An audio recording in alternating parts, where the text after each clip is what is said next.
Izwi lomzansi 98.0. The difference.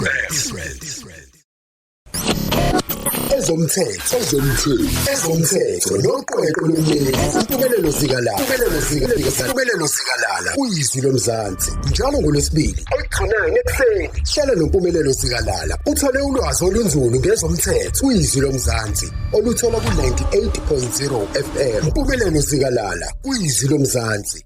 Kuyokuthula lesibili lezomthetho akhinde seke sikhuluma ngaphandle kwezinto ezithinta umthetho kuphela nengithembeke kuye namlalelo omuhle ukuthi ayike uzokwazi ukuparticipate sikuze ukuthi ukhala ngani namhlanje ubopho ukhambele phambili kulesonto esiphuma kulona eziphi esuyibonile uyibona ukuthi mhlawumbe uzokwazi ukuthi zikuthinta ne general information nje ongakhala ngayo noma into ongayidingi ngokucacisela yona sikhumbuleke siwezingayinikeze leli advice la emsakazweni kodwa suke sithi sifuna ukuhighlightela nje ukuthi ukupho ongasukulindele ngokuhamba kwesikhathi ezintweni ezisuke zikhona. Nansi nje lesingakwazi ukuthi sixhumane ngayo sithinte kunombolo yethu ya WhatsApp la uzokwazi khona ukusenda even ama voice notes ku 0638208448 angiphinde ngingasayiphuthumisike manje 0638208448.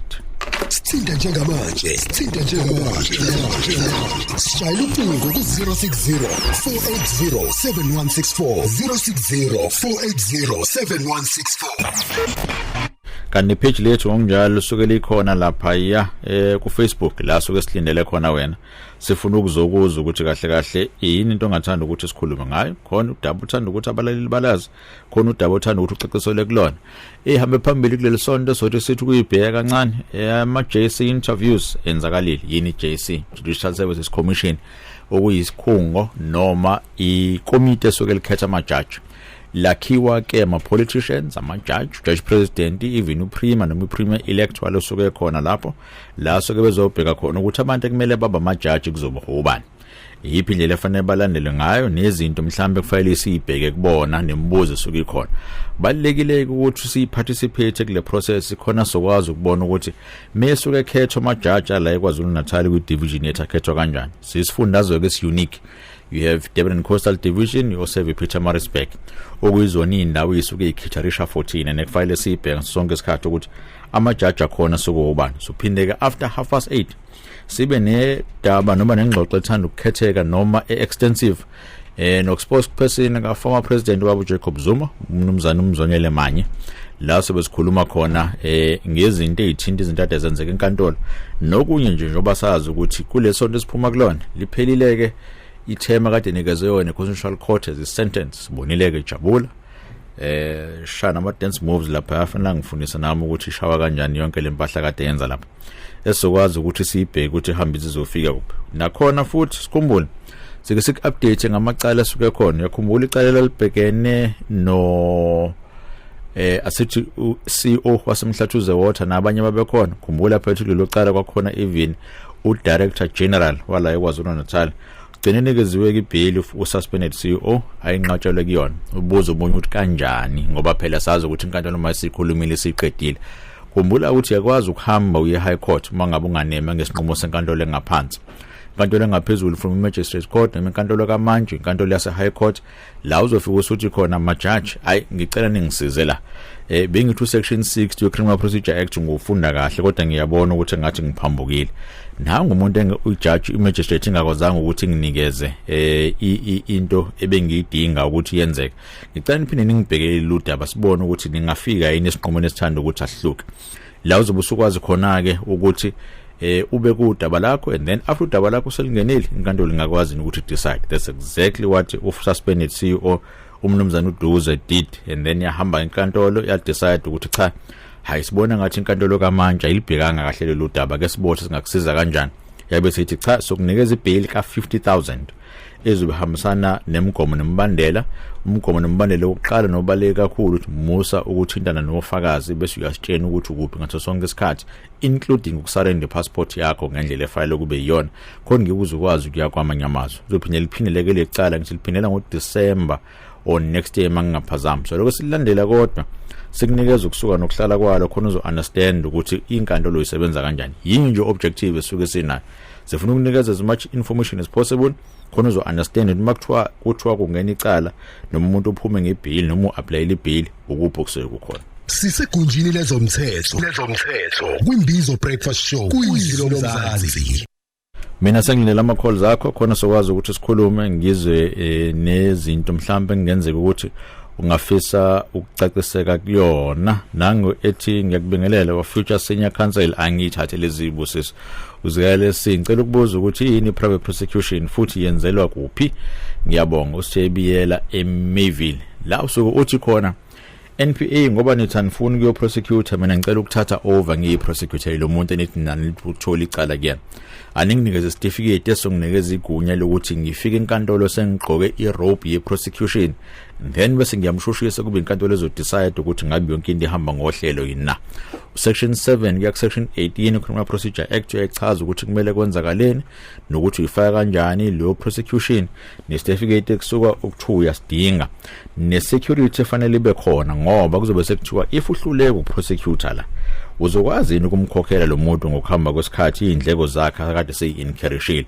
Iyona ke into siyibona yenzeka njengamanje nama steps alandelwe uformer president njode prosecutor noma esa prosecutor noma esashushiso advocate Billy Down for contravenor ngithi section 41 we NPA Act. Sezweni sawubona. Hello sir. Ninjani mhlonishwa? Siyavuka ninjani? Siphelile iflow yakho. Yewa. Is severance package.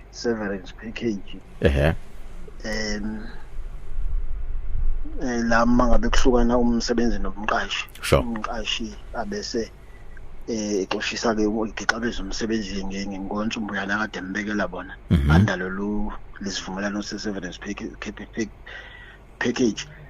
Mangabe ngifuna ngaso ukuthi umsebenzi ba entitled kusona once nje wahlanganisa u24 months esebenza enkampanini eyodwa umholo wakho nawo yiviki elilodwa lithameswe ngeminyaka aseyisebenzile bese siyafika isikhathi bese beyahlukana abese umqashi eloke shona ngapha engafuna ukunikeza umsebenzi ilungelo lakhe kuze kudlule isikhathi esivumelekile ngokusemthethweni angisazi umuntu eziwu30 sokuthi umsebenzi ahamba ufaka isikhalo la engasasifake khona ukuthi nangu umqashi enxaba ukunikeza ilungelo.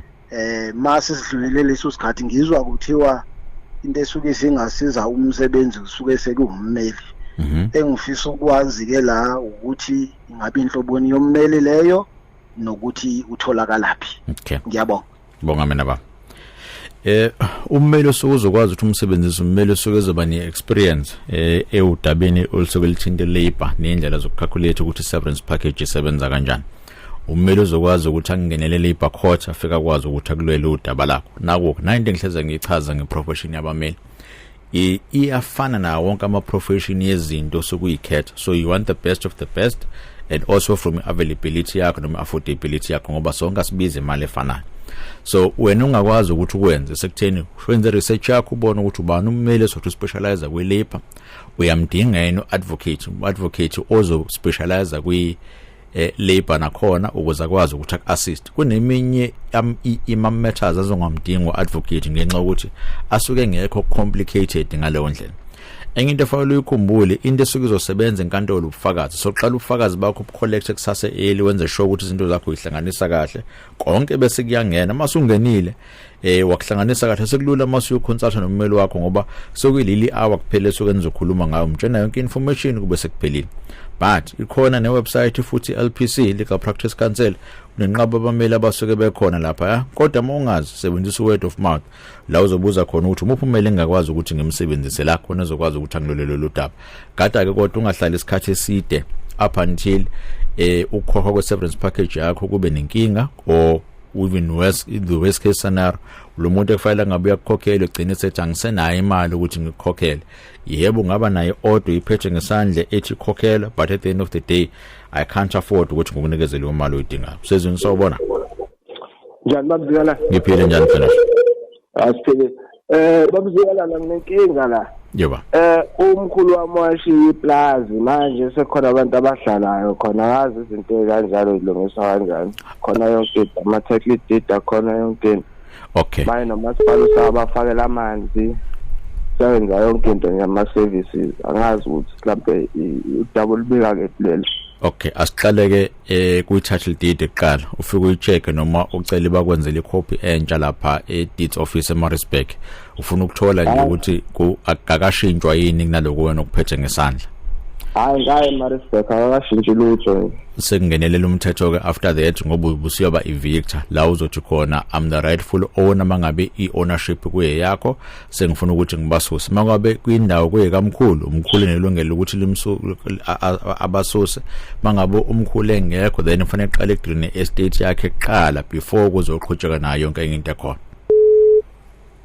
Oh okay. Umkhulu usaphila. Hayi sawashona kudala nje. Umkhulu washe nogogo akasekho noma usakhona? Akasekho nogogo. Sekukhona abantu osondele kakhulu kuyena.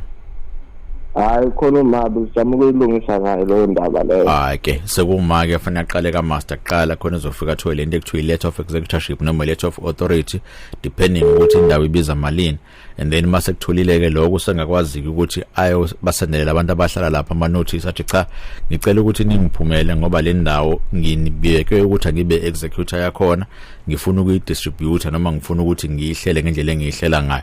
Mangabe umaye sesele yedwa gada umaster ngafuna into ekuthiwa security noma bond of security la bezobethi khona because wena kuphela angifuni la ngokuhamba kwesikhathi makuthiwa khona umunye umuntu ovelayo athi nami ngizoclaima singasakwazi ukuthi simkhokhele.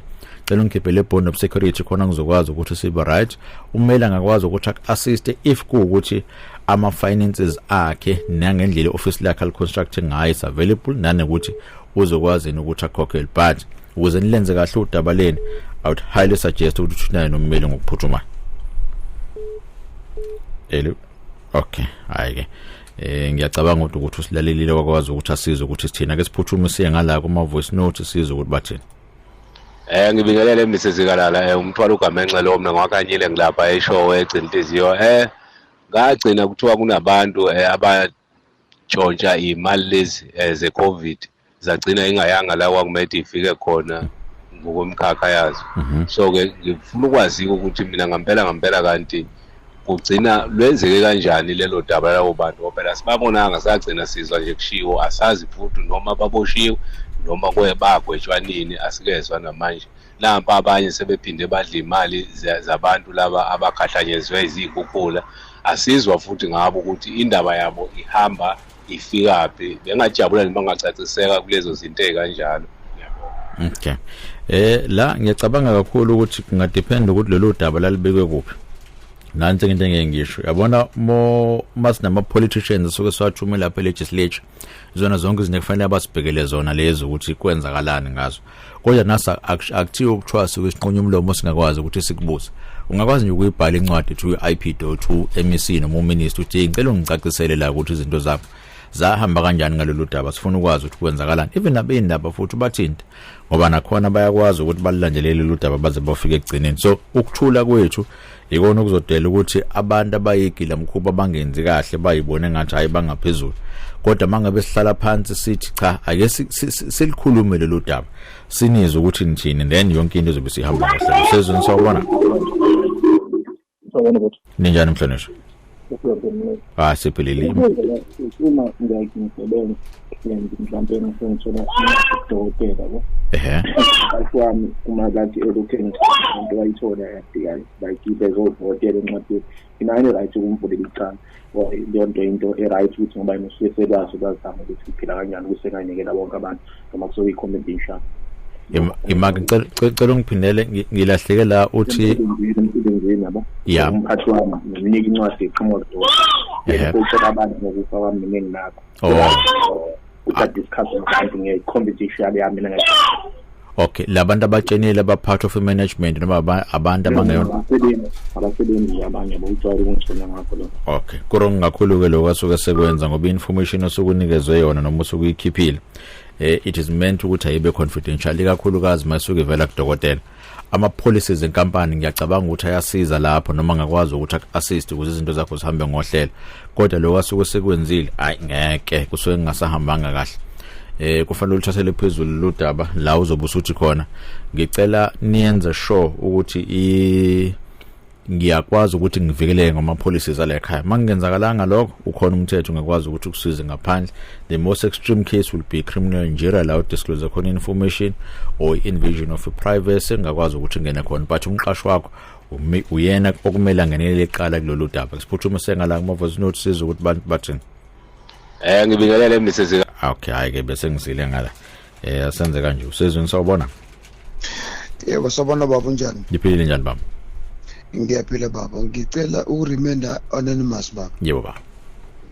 Ngiye ngacela usizo lwakho la mhlambe enyangeni la ngidinga usizo mina necala. Enganginalo. Akumina nganginecala mina ngumangala ngimangalele umuntu thize.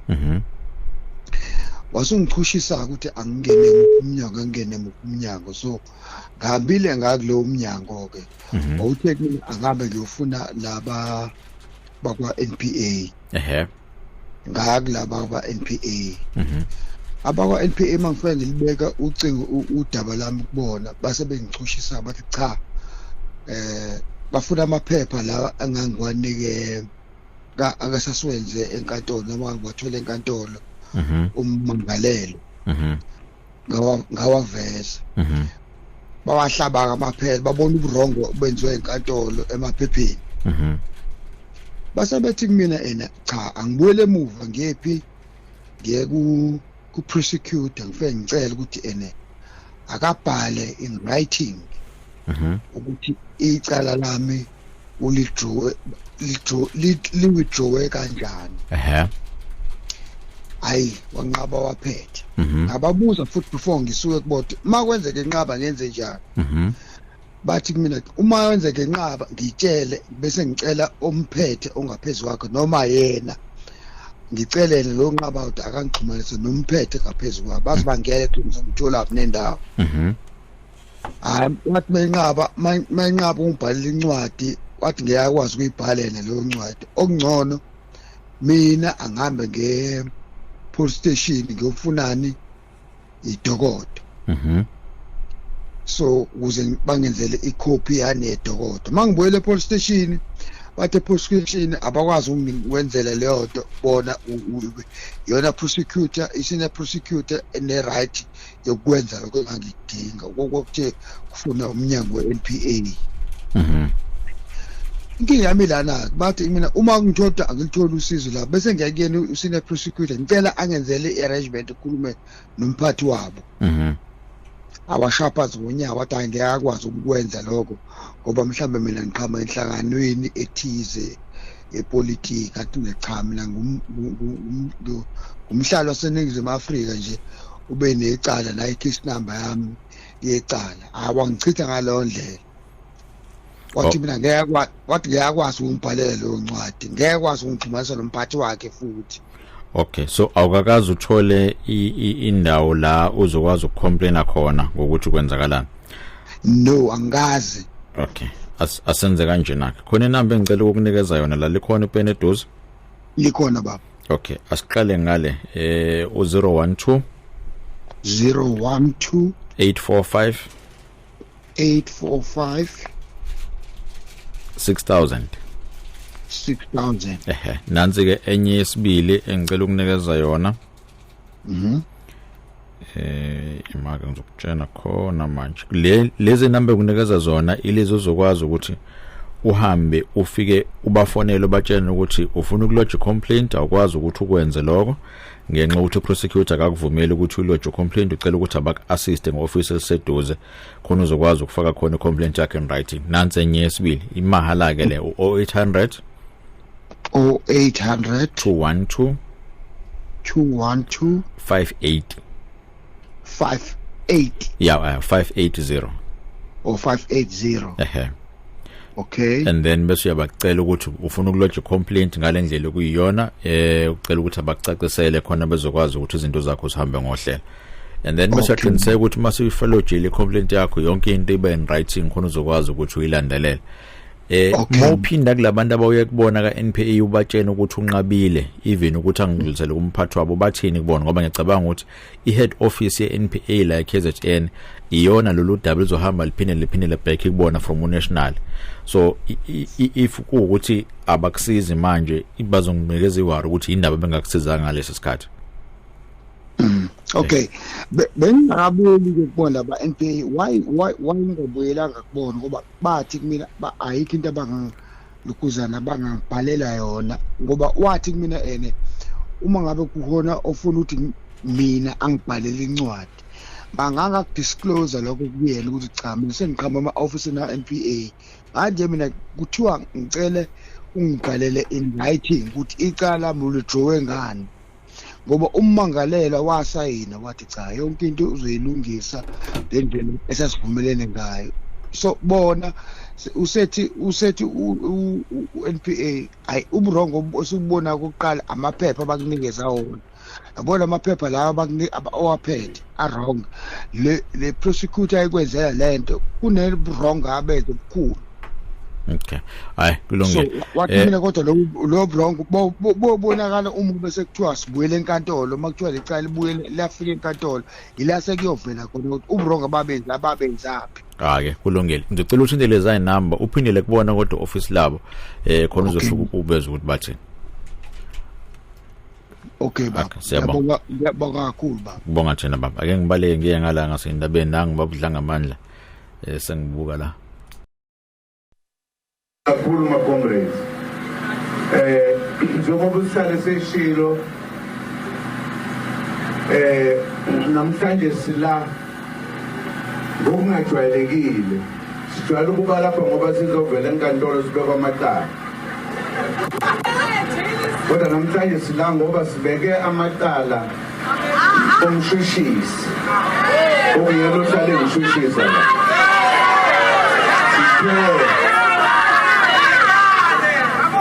asimbeka amacala ngoba wephule umthetho ngoba umuntu omshushisi akasebi ney'ndatheli akhuluma iy'mfihlo zenkantolo umenza lokhu uphula umthetho bajwayele ukuyephula itheke mina ukufike lapho yakhona simbambile impela isiboshwa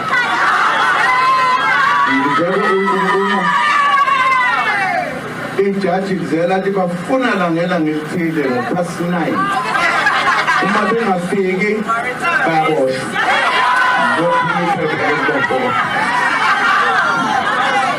angibonge-ke ma-comrade nabo bonke abakhona ukuthi njalo nje niye ngiqhamuke nizonikeza ukusixhasa nokusisekela uma sikuleli cala eselihambe kwaphela ishumi leminyaka leqalanga le. Kodwa ngikujabukela kakhulu ma-comrade ukuthi njengoba ngizovela enkantolo namhlanje nginey'nsuku ezimbalwa ngiphumile ejele bengiboshelwe ngaphandle khona into lapha abayibiza ngesilungu angazi ukuthi bathini uma uboshelwe ngaphandle kuthiwa yini prolonga yini iparole kuthiwa iparole iphelele ngolwesihlanu oludlule yabona manje ngifike ngilungele noma yini.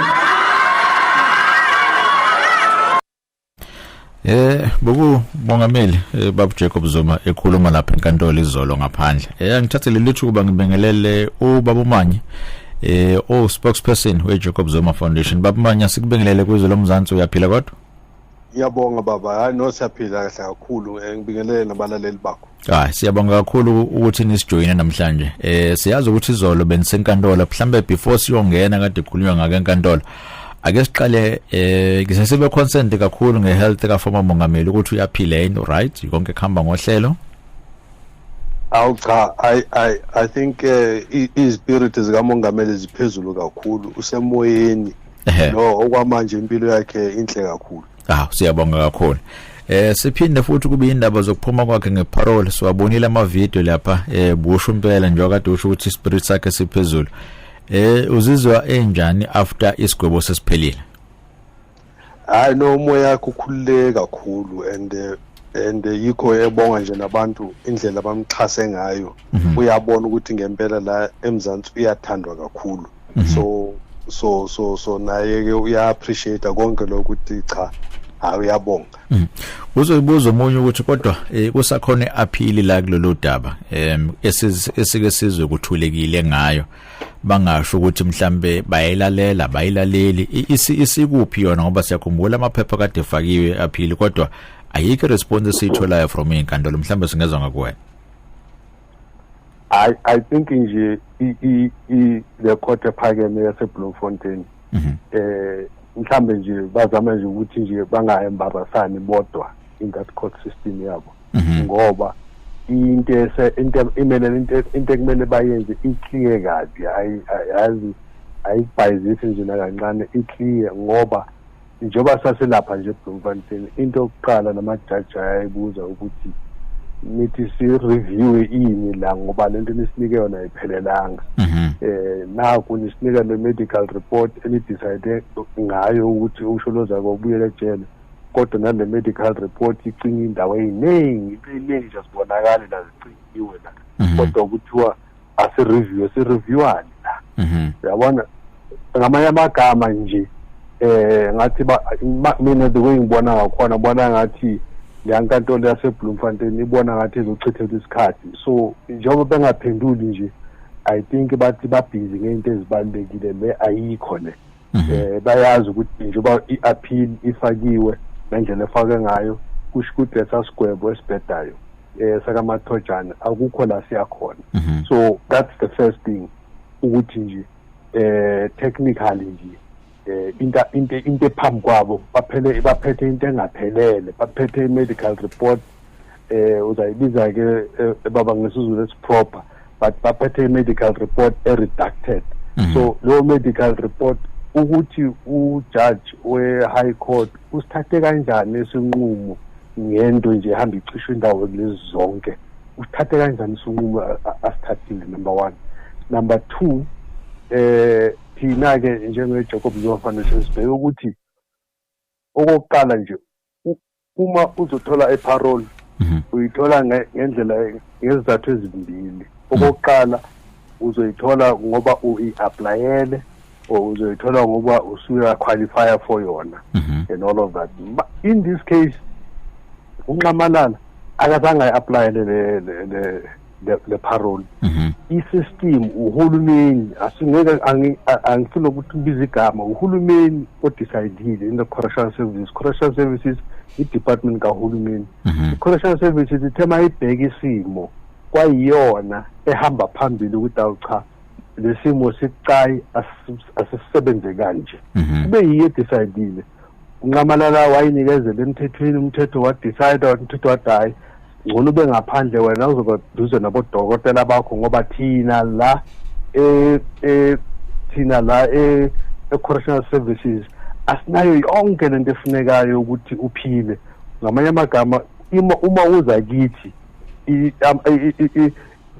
i-possibility ukuthi uzoshonela la izoba yiningi asifuna ukuyiphatha nje into enjalo njengokungcono uyile ngaphandle ubeduze nabodokotela bakho yonke leyo nto ngoba sinayo yonke lemininingwane efunekayo ukwenzela ukuthi impilo yakho ibe right bayenza ke yonke into yabo bebodwa nabanye nama-advisors abo bayiqeda after that qediwe yayithatha i-decision nalo othatha i-decision ka-government uthathe i-decision ngelungelo unethi uyabona njengoba nqamalala ebeboshwe less than 24 months i-decision yalokho ithathwa ucommissioner so le nto abayikhulumayo abantu nje engahlangene ukuthi hayi i-board yathini into engicela ukuyichaza nje ukuthi nawo kulama-board khona i-advisory panel mhlambe bekhona ke ne-parole board le bekuyi-advisory and I usually say ebantwini ukuthi uma uyi-advisor awuna final say uya-advisor lo uprincipal advisor uye ozodecide. Lo principal ke uyilalela ukuthi bathini lapho dokotela bama-advisor, walalela nokuthi correctional services odokotela naye nabo odokotela abayo ukuthi bona bathini, walalela konke, walalela report ebuye esibhedlela konke, wathi mina ngidecide ukuthi akwenzeke kanje. So ukuthi lo decision i-right noma i-wrong akumele ukuthi lokho ukuthi kuthinta unxamalala ngoba akusi decision yakhe, decision ka-government. So noma lapho ephaphame khona ke kule inkantolo yaseBloemfontein bathatha isinqumo, bangasithatha left or right, kodwa leso sinqumo asikwazi ukumbuyisela phakathi umsholozi nangayiphi indlela. Mhlambe ngisesizo besebenzisa igama bathi Stalin grant. Kungabe yona le abayisebenzisayo manje ukuze kube khona nje isigwebo esoloko esilengile noma i-decision engakazi iphume yase-SCA, ngoba phela ukwazi ukuhlala ungazi ukuthi kungenzeka ngiphindele ejele noma ngingaphindeli yini lo match engafanalayizaka. Ingathini iview yenu ngakonke lama delays asebekhona ikakhulukazi kule cala lise-SCA? Hayi kulama delays ase-SCA thina isihluphi nje ngalutho ngoba ayikho into esihlukumeza ngayo. Uma ingadileka kuze kuyovalwa ayishintshi lutho. So asinalo novalo nje lokuthi ngahle ibuye ithi akwenzeke lokho ngoba unxamalala bekuthiwe akaboshwe for 15 months. Ukuba on parole akusho lokho ukuthi usukhululekile awusasona isiboshwa. And into clear, for instance, ezokukhombisa nje ukuthi cha ngempela ebeyisiboshwa eloke ngaphandle kodwa ebeyisiboshwa ukuthi sathi sizokwenza i-press briefing. Ama-lawyer abheka achecka ne-correctional services kodwa upoint bani kulama condition uthi singakuboni nje kunabantu abaningi and all of that.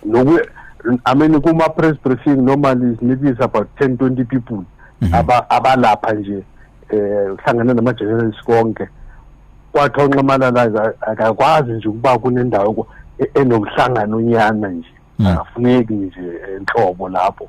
So lokho kuyakhombisa ukuthi ngempela lo muntu beyisiboshwa. Uma esuka enkandla ethi ufuna ukuza ngapha eGoli, kumele ayocala i-permission kuqala ukuthi ngicela wayibona phi into enjalo. Wonke umuntu o-free, if umuntu o-free uyasuka lathi nge-Cape Town, uyasuka lathi nge-London, awuceli imvume ubani unxamalala ngoba beyisiboshwa ebeyicela imvume. So le reasoning kamathojane la judge lo ayibheka ngempela nje ukuthi lesikhathi asihlezi ngaphandle kumele si-edwe kwi-sentence as if ukuhlala ngaphandle akukona ukuba isiboshwa.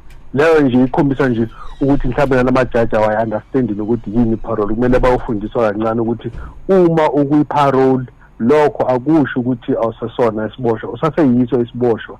So unxamalala uyiqedile i-period yakhe yokuba yisiboshwa.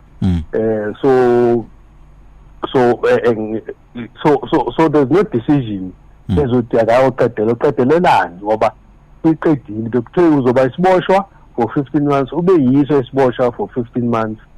Ukuthi nje bengaphakathi or bengaphandle akusho lo ukuthi uye wayeka ukuba isiboshwa for any period. Ebeloko isiboshwa nje right through. So akuna decision ezoshintsha. Ake sekulodaba kade liseMaritzburg izona. Abanye sithema sikhuluma nabo bathi hayi okade ehojwa yena kade sehupha abantu manje. Ngiyacabanga ukuthi bekukokuqala eNingizimu Afrika la sibona khona uprosecutor engaphakathi kwi-dock kuyicala noma umuntu osuke ezobe ingale kuumuntu asuke ekade emprosecutor yena. So sibona ama-roles eshintsha izona kwangena abanye abantu eboxini instead ukuthi kungene uformer president. Mhlawumbe omunye uzobe sethi ibe yini view yenu ngokuthi lamacala lawa azoplacewa on the same day kodwa uthola ukuthi asengena noma kufanele ukuthi alandelwe noma angene ezinkantolo ezithanda ukuthi ihluke seke sabona nenkantolo lapho ithatha ibreak ithi cha sisabuza ku judge president ukuthi kahle kahle kwenzakalani. Ibithini view yenu ngamacala angena izolo? Lamacala angena izolo uqala nje mhlambe sichazela ababukeli abalaleli okokuqala nje bekuthiwe nge-10 kuzoba khona this criminal case yokuthi laba babili uDowner noKaren Mond baba bophendula ukuthi benze kanjani ukuze baphule umthetho we-NPA Act. Sesabheke lokho ukuthi okay siyalapha nge-10 sasagijima kodwa the same date khona i-agent court uKaren Mond sekeqalile lapha naye uthi no unqamalala akanayo i-right ukuthi angishushise axoxe lokho kuqala ukuthi uthatha ilungelo lokuthi angishushise and all that so kwayiwa ke kuleyo court makufika lapha lathi leladathi mina ngisase ummeli ngake ngamela unqamalala so ngiconflicted manje angeke ngikwazi ukuhlalela lecala so ngcono ngithola omunye ujudge mina angeke ngikwazi. Okay. Yaphela kanjalo ke leyo eka Karen Mone bethu zamususa unqamalala yabuyisela umuva kodwa okay mhlambe solithola ijudge sesiyibona nge-8 nange-9 zaka December leyo ndaba yakho so ibuyisela umuva ngaleyo ndlela ke leyo yokuqala past 9 enkantolo waphatha ngo-10 yaqala ke le cala but umubheka i-strategy sabo inhloso yabo bekuwukuthi mhlambe bazothola ijaji elizoyilalela kahle lento bese liyavuma bese liyaqeda ijaji lithi hayi bekungamele ngempela ushushiswe wena so that makuyiwa kule ka-10 uthola ukuthi kuthiwa mina sengine court decision ukuthi akumelanga ngishushiswe wena so ngifuna lokho nje so phecelezi nje uKaren Mond did not want to have her day in court. Unfortunately ke iStalingrad sakhe awucha sesabhumarenga sesaqhuma nje kwamosheka zangesendawo ngoba bekhona kwidock kungekho isinqumo senkantolo esithi akumele yashushiswe so waqhubeka ke yikho ke ebekwidock izolo nomlingani wakhe uBilly Downer kule criminal case yabo. Sicela usicacisele lapha Manya. Yazi kunabantu abake babe confused. Bathi iNkhala ngeke kakhulu ukuthi kwaphuma ama medical records ka former president. Abanye bathi you are suppressing media freedom nifuna ukuvimbela abendaba ukuthi bakwazi ukubika ngokuphelela ukuthi kwenzakalani endabeni. Into athi uformer president imefaka leli cala athi ufuna ukuyenza inhloso kwakuyini kahle kahle sithi maybe mhlawumbe to suppress media freedom noma uthi ngifuna ukwenza sure ukuthi umthetho usebenza ngokulinganayo kuona wonke umuntu. Ilokugcina baba unqamalala uthi umthetho usebenza ngokulinganayo kuwo wonke umuntu. I think into abantu abangayitshelwa yilabo abathi unqamalala usuppressa media freedom. Abantu abangayitshelwa ukuthi uma unqamalala ebecomplaina ukuthi le ntatheli ithathe the information kwi-court ithathe kwi-registrar e-court uma benze njalo ngaba yikho inkinga ukuthi amaphepha siwabize ukuthi amaphepha enkantolo kumele abe senkantolo kumele abe filed enkantolo bese sithi hayi ke amaphepha enkantolo shothi we-public ke lawo noma ubani angenza noma yini uma amaphepha oyizinto sesekwi-NPA akuzona ezenkantolo eze-NPA so thina iview yethu as a foundation ukuthi lawo maphepha ama-NPA documents aze afayilwe masefayiliwe masemnikiwe enkantolo sekuwa amaphepha enkantolo uma esesengamaphepha e-NPA lawo maphepha akumelanga ukuthi abhadlalazwe nje noma ikanjani noma ubani and all of that lento yenzekile akumelanga ukuthi yenzeka leyo nto nama-NPA documents uzobona ukuthi lento i-wrong. Ezinye zezinto ezinikwe lo Karen Mond yilo i-correspondence imbalelwano between ujudge nama-lawyer. Ngoyibonapho ukuthi i-correspondence kajudge ekhuluma nama-lawyer eceleni ithatho inika intatheli ingenaphi intatheli yenzane ngaleyo information yokuthi naku judge ubhalela amaloya ngapha ijudge mali ngazi nje khona manje ukuthi i-correspondence yalo namaloya which is private metaxinto yase court into private leyo balungisa into zabo namaloya ibudget ephane wena enza kanje wena enza kanje lezo zinto i-private discussion ye-judge namaloya and all of that ukuthi uvele nje uthathe that correspondence uyenze i-public inkinga umthetho wona uthi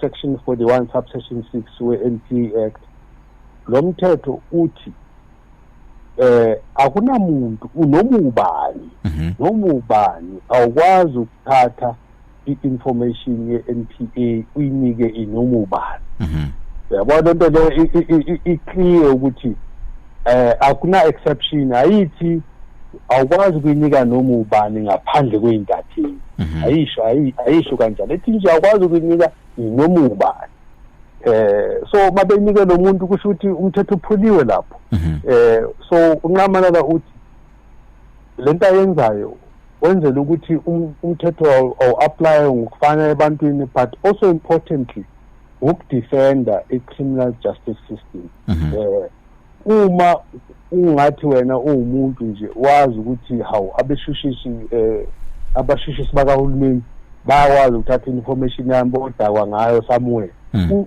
uzoyithemba kanjani i-system uzothemba kanjani ukuthi into zakho zihamba ngohlelo abantu bazahamba bethatha i-information benze noma yini instead of board because kuma uwumshushisi kahulumeni i-audience yakho ayikho public i-audience yakho inkantolo ujaji audience yakho so yini yenza ukuthi wena ube nenkinga uthi hayi ngifuna ukuhambisa information ukuthi bana ngoba kwenze njani angithi wena kumele uconvince ijaji ukuthi lo muntu unecala noma akanacala or kanjani kunjani hayi ukuthi i-public uyabona uma mhlambe le mpazamo beyenziwe asithi umthunzi maga oyena oxhumana nabantu bezindaba lokho kusemsebenzini wakhe mhlambe mangabe iphume ngayo lento ngemistake ethize or kanjani bengazwakala lento ngoba umthetho wakhe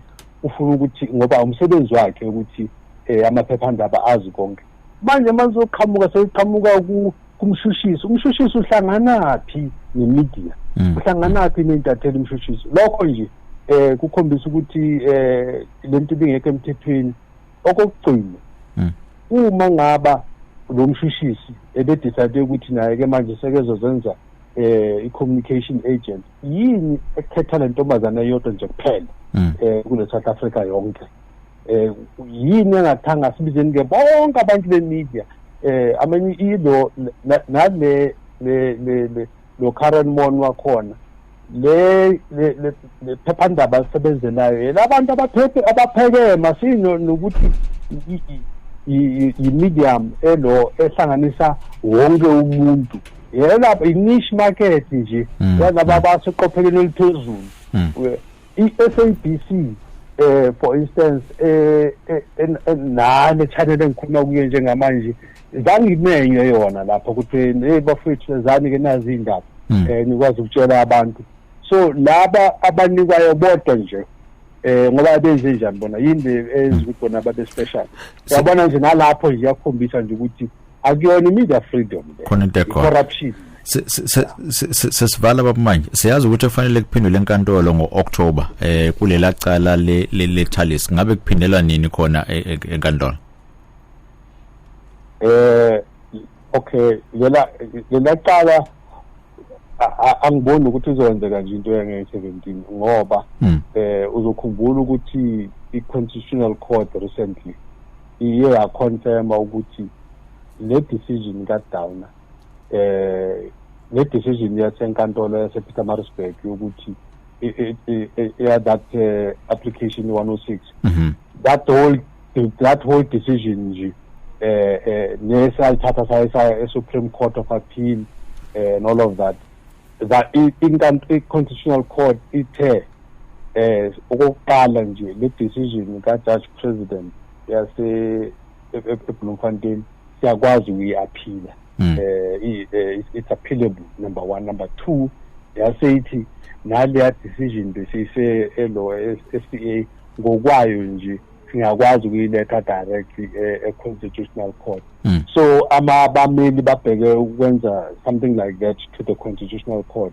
So ngokwethu ukubona nje kuyi-foundation singabahambelanga phambili abameli sibona ngathi liyothi liphela neviki bazobe sebefikile e-Constitutional Court bese bayamtshela-ke